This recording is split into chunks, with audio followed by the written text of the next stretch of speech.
I'm Marlene Gregor. I was born and raised in Oak Park, Illinois, and I had a wonderful education, and it was there that I took a couple of art classes that I really liked. Drawing was one of them. I would like to have taken more, but my curriculum, in order to go to college, interfered with me doing electives. I went to University of Illinois and Illinois State University, where I got my master's degree in elementary education from both universities. I was a teacher for 27 years. I taught the primary grades, which I loved because they were the little kids that really wanted to learn. I taught kindergarten 5 years. I taught second grade 20 years and first grade 2 years, and then I did a transitional. I used art in my classroom even though I felt I wasn't really all that strong in it, but I thought I was doing better than the art teacher, which I didn't like what he was doing. It was not that, I don't know, wonderful. And so I would use art as an extension of what we were learning, and the kids liked it and responded, and we had some great bulletin boards. Well, there was one dreary winter that I just had to do something to spark me up, and I saw that the adult education, I think it's the county that does that,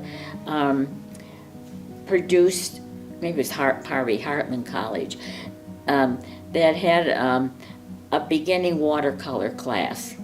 And I thought, oh, that's what I needed, even though I wasn't good. And I thought, well, like I said in my artist statement, I had a big waste paper basket, so I could throw a lot away. So anyway, I went to the class, and I enjoyed it. And I threw some away, but I got to keep one or two.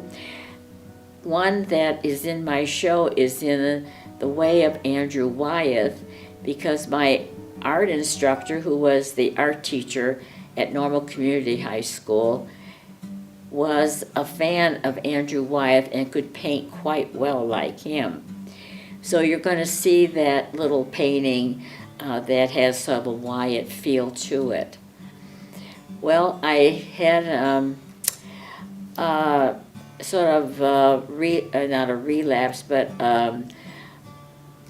sort of a vacation from art for a while until I met Gregor. And I was so lucky, and it was a wonderful life. And he took me under his wing in a way, and I sat in his first watercolor class as a retiree, an early retiree from my job, and I was terrible.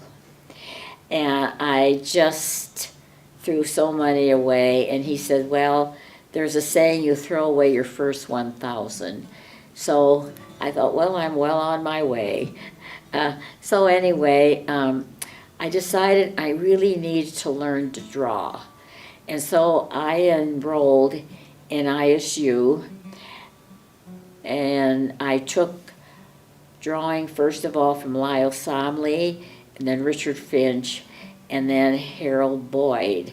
And I learned a lot on all of those different venues, enough that I went back to Harold's watercolor class, and in 1994, I produced what I call my vintage year of watercolor, because I did quite well, and I was one of the little better students, believe it or not, even though Harold maybe didn't want to admit to that, because he was a little slow in always praising my watercolors. He would say, Marlene, stand up tall, hold the brush upright, and he says, you gotta wait between the layers and keep your brush wet. So you will see my watercolors that I feel are modest, because I went to a lot of watercolor workshops with him across the United States, and I saw some really terrific watercolorists. So whenever I was in the class, I was in the back row and I was cowering over my watercolors because they weren't near as good as the rest of the class, but people were kind to me. And anyway, I was doing it and I was learning. And so some of those might be in the show, I think. So anyway, I am trying to pursue, even after Harold's gone, my watercolors. And I've only done a few since he's been gone because I've been off doing so many other things with the estate and whatever. But I do need to go back and keep my brush wet. When I was in his watercolor class, he presented different ways of presenting the watercolor. And one was the English method Turner used. And you use 3 colors: indigo blue, Indian red, and gamboge. And you can mix all kinds of colors with that. And in my show, I have one that shows the technique, and it has the indigo blue and the Indian red in it.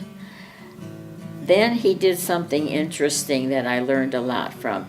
He said, we're going to paint in the way of other famous watercolorists.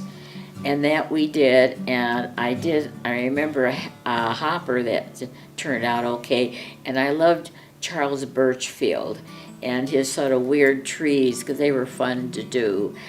And I had trouble with Morris Prendergast because his were sort of tiny and little figures, and it was harder to do his at all. So anyway, that was one of the techniques that we did. Another thing Harold did in the class that really was helpful, he taught us about the different brushes and the different papers and how you really had to use a good brush and a good piece of paper or forget it. And he says, even as a student, you don't go buy the student stuff. Why waste your money? It's best you have 1 or 2 or 3 really good brushes than 6 or 8 of the other kind. So I was always used to painting with a good brush that you could have a nice point on. And another thing he said, you don't need a bunch of fancy watercolor tubes. He liked to use, believe it or not, what you had in elementary school, the praying box. He said that pigment in there was quite good. The only thing is it's a little limiting in the colors. So we had the 16 box that helped, and we could supplement it with some of the other tubes of colors, particularly in the greens.